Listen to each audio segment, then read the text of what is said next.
ನಮಸ್ಕಾರ, ನ್ಯೂಸ್ 26ಗೆ ಸ್ವಾಗತ.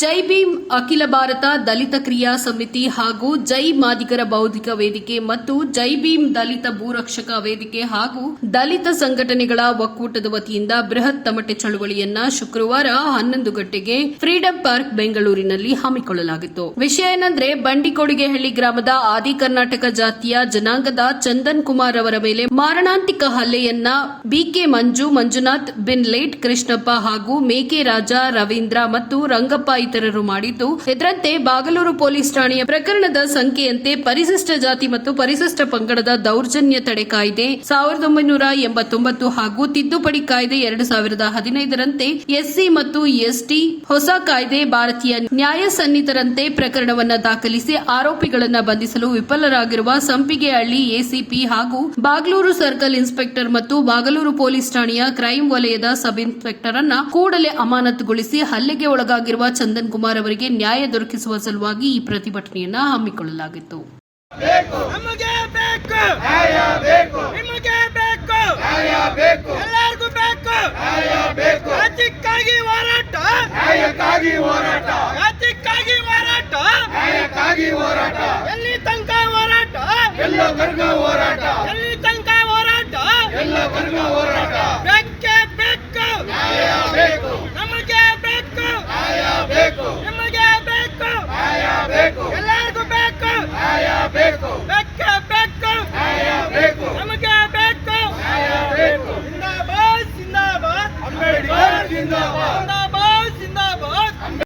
ಸ್ಟೂಡೆಂಟ್ ಆಗಿ ನೀವು ಯಾವ ರೀತಿ ನೀವು ಕೆಲಸ ಮಾಡಬೇಕನ್ನೋದು ನಿಮಗೆ ಪ್ರಜ್ಞೆ ಬೇಡೋ ಸಮಯ ನಿಮಗೆ ನಮ್ಮ ಯಾಕೆ ಈ ಥರ ಅನ್ಯಾಯ ಮಾಡ್ತಾ ಇದ್ದೀರಿ? ನಮಗೆ ನೀವು ನ್ಯಾಯ ಕೊಡಿ ಸಮಯ. ನಮಗೆ ಬಾಬಾ ಸಾಹೇಬ್ ಅಂಬೇಡ್ಕರ್ ಏನು ಬರೋದು ಸಂವಿಧಾನದ ಅಡಿಯಲ್ಲಿ ನೀವು ನ್ಯಾಯ ತೊಗೊಳ್ರಿ. FIR ಹಾಕೋಕೆ ಇಂಪಾರ್ಟೆಂಟ್ ಅಲ್ಲ, ಅವ್ರು ಬಂಧಿಸಿ ಅವ್ರು ಜೈಲು ಕಟ್ಟಿ ನಮಗೆ ನ್ಯಾಯ ಕೊಡಿ.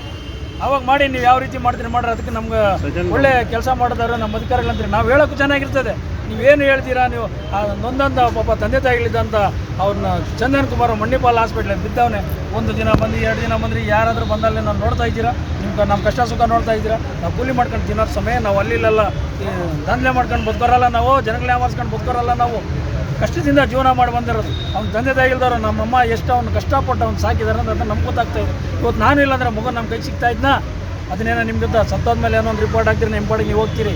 ಈ ಕೇಸಲ್ಲಿ ಮಾತ್ರ ನಿಮ್ಮನ್ನು ಸುಮ್ಮನೆ ಬಿಡಲ್ಲ ಪೊಲೀಸ್ ಅಧಿಕಾರಿಗಳೇ.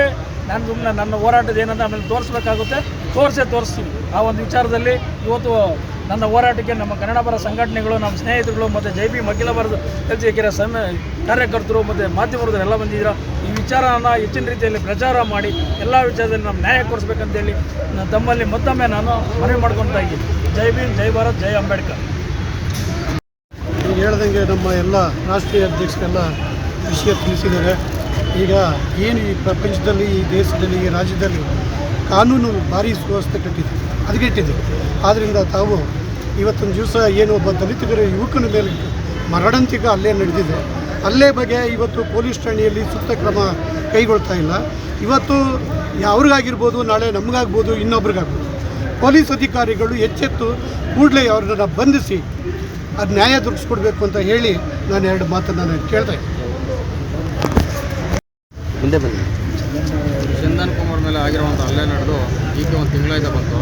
ಇದುವರೆಗೂ A1 A2 ಆರೋಪಿಗಳಾಗಲಿ ಇನ್ನೂ ಸುಮಾರು 10 ಜನ 12 ಜನ ಬಂಧಿಸಬೇಕು. ಹಾಗಾಗಿ ಇದುವರೆಗೂ ಇನ್ನೂ ಬಂಧಿಸಿಲ್ಲ. ಬಟ್ ಅವರು ಸಿಕ್ಕಿದ್ದಾರೆ, ಕೆಲವರು ಹಾಗೆ ತಪ್ಪಿಸ್ಕೊತಾರೆ ಅಂತ ಹೇಳ್ತಾರೆ. ಬಟ್ ಅವ್ರು ವಾಟ್ಸಪ್ ಕಾಲ್ಗಳಲ್ಲಿ ಈಗೆಲ್ಲ ಬೇರೆ ಊರಲ್ಲಿ ಬೇರೆಯವ್ರ ಜೊತೆ ಎಲ್ಲ ಮಾತಾಡ್ತಾ ಇದ್ದಾರೆ. ಆದರೂ ಅವ್ರು ಇದುವರೆಗೂ ಬಂಧಿಸೋಕ್ಕಾಗಲಿಲ್ಲ ಅಂದರೆ ಇನ್ನೆಷ್ಟು ವ್ಯವಸ್ಥಿತವಾಗಿದೆ ಕಾನೂನು. ಹಾಗಾಗಿ ಆದಷ್ಟು ಬೇಗ ಬಂಧಿಸಿ ಚಂದನ್ ಕುಮಾರ್ ನ್ಯಾಯ ಸಿಗಬೇಕು ಅಂತ ನಾನು ನಮ್ಮ ಜೊತೆ ನಮ್ಮ ಎಲ್ಲರೂ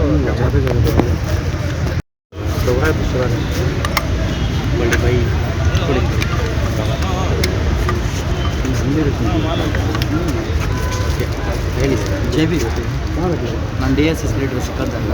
ಇವಾಗ ನಾವು ಏನು ಹೋರಾಟ ಮಾಡಿದ್ದೀವಿ, ಇವಾಗ ಕಾನೂನು ರೀತಿ ನಮಗೆ ನ್ಯಾಯ ಸಿಕ್ಕಿಲ್ಲ ಅಂದರೆ ನಮ್ಮ ಫ್ರೆಂಡ್ಸ್ ಹೆಂಗೆ ಹೇಳಿದ್ದಾರೆ, ಇವಾಗ ನಾವು ಬೇರೆ ಇವಾಗ ನಾವು ಉಪವಾಸ ಸತ್ಯಾಗ್ರಹ ಕುತ್ಕೊಳ್ಬೇಕಾಗಿರುತ್ತೆ.